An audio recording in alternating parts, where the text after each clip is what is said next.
Bonjour, c'est Cryptoï, j'espère que vous allez bien en ce jeudi 25 janvier 2024. On se retrouve aujourd'hui pour parler de CSPR, la crypto de Casper. Alors comme d'habitude, on va découper cette vidéo en deux parties. Partie où on va revenir sur le fondamental, sur ce qu'est Casper, sur le rôle de CSPR dans Casper, et ensuite une partie technique où on va se projeter sur les graphiques pour avoir des prix d'achat court, moyen, long terme, et des prix de vente bien évidemment. Et ça commence tout de suite par expliquer ce qu'est Casper. Casper, c'est une blockchain de niveau 1, c'est une blockchain d'infrastructure. Son but, c'est de créer des blocs fonctionnels et les mettre à disposition de développeurs pour qu'ils puissent construire des applications décentralisées et utiliser la technologie de la blockchain. C'est le même principe que lorsqu'on utilise Internet, on ne va pas consommer directement l'utilisation même d'Internet, donc les serveurs qui sont derrière, mais on va consommer les sites que les personnes ont développés pour notre utilisation. Mais derrière, l'infrastructure, ça va être sur les serveurs, et ça va être toute l'infrastructure réseau qui est derrière et qui permet en fait d'Internet de fonctionner. C'est le même principe pour les blockchains de niveau 1 et c'est le même principe du coup pour Casper. Gardez bien ça en tête parce qu'on va revenir à la fin de cette partie-là fondamentale pour bien revenir sur quelque chose qui a été dit et qui est très important. Alors en attendant, Casper c'est vraiment une blockchain qui a beaucoup évolué en termes de branding, en termes d'image, dans lequel ça c'était le branding en 2020-2021. Nouveau branding qui a été lancé fin 2022, début 2023. On rappelle que Casper est à l'origine de la CBC Specification. À la base, Casper était engagé pour construire le consensus Proof of Stake d'Ethereum pour son passage en Proof of Stake. Sauf que ça a mis énormément de temps et entre-temps, l'équipe qui était derrière a lancé Casper.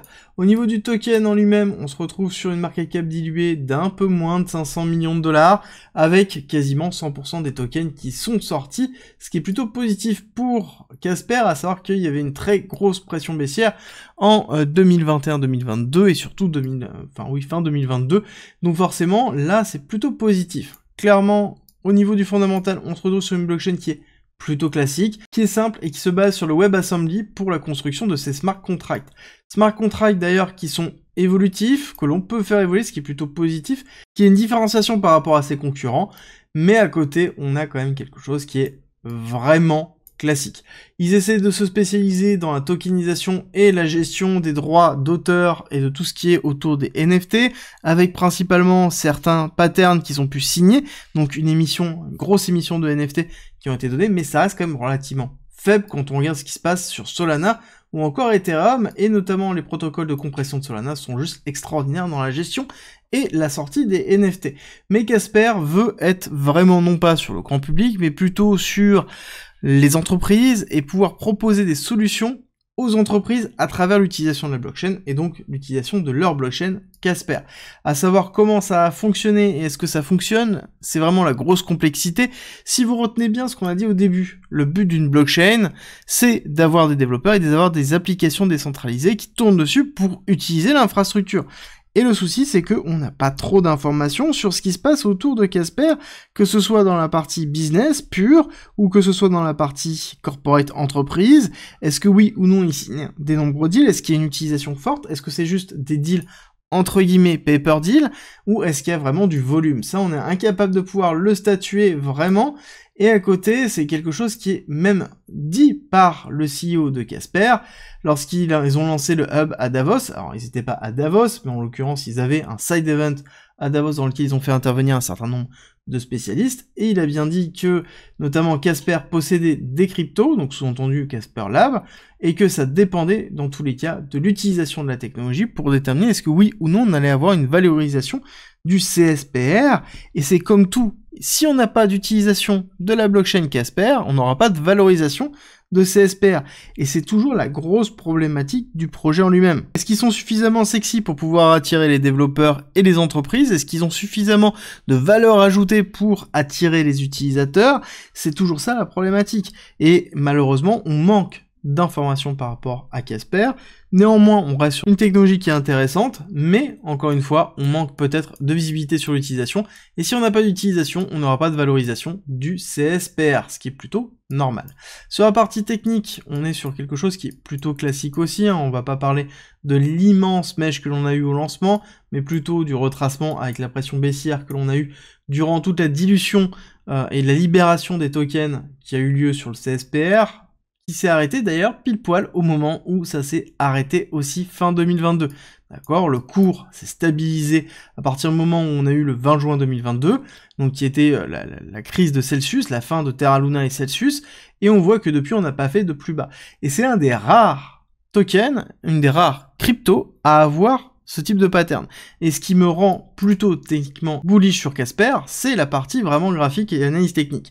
Parce que fondamentalement, j'ai assez peu de visibilité, je suis même plutôt pas forcément positif sur la partie fondamentale, mais sur la partie technique, on a vraiment une très belle accumulation qui est en cours, dans lequel on n'a pas imprimé de nouveaux lots, on tient systématiquement les lots précédents, on imprime des highs suivants, là actuellement on n'a pas imprimé un high sur cette partie-là, mais on n'a pas imprimé un lot suivant, d'accord? Donc là on est plus dans une forme de retracement, on pourrait très bien avoir encore une nouvelle accélération pour aller imprimer un nouveau high, et aller compléter cette partie-là, et donc ça voudrait dire qu'on irait retester des niveaux qui sont dans la période de mai 2022, donc période qui était vraiment très compliquée avec la chute de Terra Luna, avec une période d'incertitude générale, et Casper arrive à maintenir en fait son cours, avec en plus des volumes qui sont plutôt cohérents, donc on a quand même quelque chose qui est en train de se passer, et c'est pour ça que là, il y a une réflexion à se faire. Est-ce que vous êtes plus sur la partie fondamentale, plus sur la partie technique? Est-ce que vous prenez le pari de l'un ou de l'autre, ou vous faites un mix des deux? Ça, c'est vraiment propre à vous-même. Néanmoins, on est dans une forme de retracement, on a bien eu ici un premier retracement sur cette partie-là, je vous avais donné notamment cette zone et cette entrée-là en vous disant qu'on allait certainement retoucher cette partie, ce qui a été fait, et ensuite on a une réaction haussière. Là, il y a deux parties qui sont importantes. La première, ici, c'est à 0,037, dans lequel on a un très gros support et un début d'order block, avec une petite partie d'imbalance, alors qui est vraiment très légère en weekly, qui se trouve ici, et ici, donc entre 0,036 et 0,035, 7, donc voilà, c'est vraiment tout petit, mais on pourrait avoir une mèche qui vient se loger là avant de repartir. La deuxième partie qui pourrait être assez forte, c'est retourner, retester le support précédent sans casser le lot précédent, donc là on aurait vraiment une prise de position forte techniquement, mais en tout cas, là-dessus, on a plutôt un cours qui se tient et qui arrive à structurer une tendance haussière dans une accumulation, ce qui est encore une fois ce que l'on cherche sur d'une partie technique pure et dure. Surtout qu'on n'a pas cassé des niveaux importants. Les niveaux importants étant ici les 0,057 qu'il faut impérativement casser et s'instancier au-dessus pour pouvoir aller chercher des targets suivantes, avec comme target les 0,11, les 0,13, les 0,24, qui sont des gros niveaux de liquidité. Si on va chercher un petit peu plus haut, on va avoir les 0,36 et les 0,54 pour aller peut-être un petit peu plus haut encore. On rappelle qu'en termes de perspective, il y a deux choses. Il y a une partie spéculative, pure, qui sont plus ou moins les targets que je vous donne là, et ensuite on aura une target qui va être beaucoup plus fondamentale. Est-ce que Casper arrive à s'instancier comme étant une blockchain de niveau 1 intéressante? On est sur une petite capitalisation, et on pourrait aller viser assez facilement les 5 milliards, voire potentiellement les 10, 15, 20 milliards, si jamais on a une adoption autour de Casper. Mais ça, il faut vérifier les volumes, il faut vérifier les applications. Tant qu'on n'a pas cette visibilité-là, on ne peut pas voir, en fait, tout ça. Et vous, dites-moi ce que vous en pensez en commentaire. En tout cas, si vous vous posez des questions, si vous devez l'acheter ou pas l'acheter, comment gérer vos points d'entrée et vos points de sortie, n'oubliez pas qu'en description, en commentaire, vous avez un guide 100% gratuit qui est le guide de ma stratégie où je vous explique tout sur les différents moyens de pouvoir déterminer si il faut acheter, pas acheter, comment vendre. Vous avez tout en description et en commentaire. Et nous, on se retrouve demain pour une nouvelle vidéo.